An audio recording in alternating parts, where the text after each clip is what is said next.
ایک تو یہ کہ ڈیولپمنٹ 9 مئی کے حوالے سے جو پورا کرائسس پی ٹی آئی کا آیا ہے 9 مئی کے حوالے سے ہی آیا ہے. اس پہ ایک ضمنی سوال سر کہ اب ایک وفاقی کابینہ نے 9 مئی کی جو چھان بین ہے اس کے لیے کابینہ کمیٹی تشکیل دے دی ہے, وہ کچھ سجیشنز بھی مرتب کرے گی اور مستقبل میں ایسے واقعات نہ ان کی روک تھام کے حوالے سے کوئی لائن آف ایکشن بھی ترتیب دے گی. سر میرا یہ سوال ہے کہ 9 مئی کو ہوئے مہینوں گزر گئے, ان کے لوگ جیلوں میں قید ہیں, یہ 8-10 مہینے بعد جا کر ہمیں خیال آیا کہ ہمیں کیا کرنا ہے. اس سے پہلے وفاقی کابینہ ہو یا پچھلی حکومت ہو, یہ کہاں سوئے ہوئے تھے؟ ان کو نہیں پتا تھا کہ یہ سارے کام اس وقت ہونے, انویسٹیگیٹ پہلے ہونا ہے, پہلے اریسٹ کر لیا گیا, اس کے بعد اب اس حوالے سے بات چیت ہونی ہے. ایک تو سر یہ فرمائے گا, اور دوسرا یہ کہ آپ کے خیال میں جو کیسز اس وقت خان صاحب کے چل رہے ہیں ان کو فرد جرم بھی ان کے اوپر عائد ہو چکی ہے, کوئی چانسز آپ کو لگتے ہیں کہ وہ الیکشن کنٹیسٹ کر سکیں گے, یا آپ کو لگتا ہے کہ اس حوالے سے بالکل ایک نو کی سچویشن ہے؟ نہیں, اگر تو ان کی کنوکشن نہیں ہوئی ہوتی یا کنوکشن جو ہوئی ہے اس کے تحت پاسبل ہے, وہ ڈسکوالیفائڈ نہیں ہے عمران خان. وہ اس کو سزا جو ہوئی ہے وہ ہوئی ہے غالباً 3 سال توشہ خانہ کیس میں, اور وہ ابھی تک کنوکشن جو ہے وہ سسپینڈ نہیں, معطل نہیں ہوئی, اس کی سزا معطل ہو گئی. 2 ہوتے ہیں اجزاء اس معاملے میں, ایک ہوتی ہے جو کنوکشن یا اکویٹل, بریت یا اس کو گناہگار پایا جانا, اور دوسری ہوتی ہے کہ سزا کتنی, 5 سال, 6 سال, 2 سال, 6 مہینے.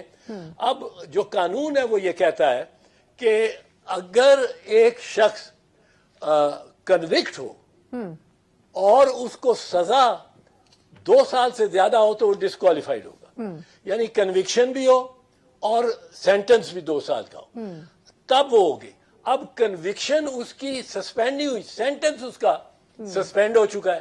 اب جب تک یہ دونوں نہیں ہوں گے وہ ڈسکوالیفائی نہیں ہوگا ٹو ووٹ اور ٹو پارٹیسپیٹ ان الیکشن. وہ معطل کر دیا گیا ہے, سینٹنس معطل ہے اور کنوکشن ہے. اب ایک شور پڑ گیا کہ جی کنوکشن ہے چونکہ اس لیے وہ ڈسکوالیفائڈ ہے. کوئی بھی امیدوار تب تک ڈسکوالیفائی نہیں ہوتا جب تک ایک اس کی کنوکشن نہ ہو اور 2 اس کو 2 سال سے زیادہ سزا ہو. اب 2 سال سے زیادہ سزا جو 3 سال کی ہے وہ عدالت نے, سپریم کورٹ نے وہ معطل کر دی ہے. کنوکشن رہتی ہے, صرف کنوکشن پہ تو وہ نااہل نہیں ہوتا لڑنے کے لیے الیکشن. یہ جو اس ہیئرنگ کے حوالے سے ریمارکس آتے رہے کئی دنوں سے, ان کو دیکھ کے محسوس تو یہ ہوتا تھا کہ سپریم کورٹ کنونس ہے کہ نااہلی کی مدت 5 سال ہی ہونی چاہیے. تو آج کا فیصلہ پھر ان ایکسپیکٹڈ سمجھا جائے یا پھر ایکسپیکٹڈ تھا کہ یہی ڈیسیجن آنا ہے؟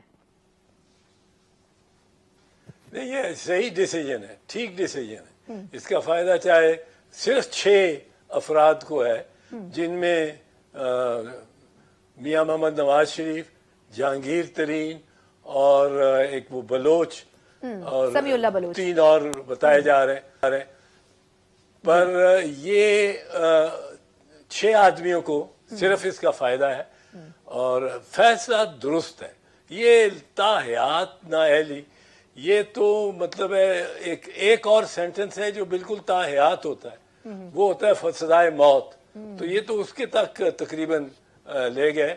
تو اس کو میں انڈورس کرتا ہوں. فائدہ اس کا صرف 6 افراد کو ہے, اور 6 جماعتیں کوئی اگر اس کے ساتھ جن کو فائدہ ہوا ہے وہ میاں محمد نواز شریف کی مسلم لیگ نواز اور جہانگیر ترین کی جو جماعت ہے استحکام پاکستان پارٹی IPP, یہ ان دونوں کو اصل میں فائدہ ہے اور 6 افراد کو فائدہ ہے. لیکن پھر میں یہ بتاتا ہوں فیصلہ یہ مناسب ہے, درست ہے, اور یہی فیصلہ ہونا چاہیے تھا.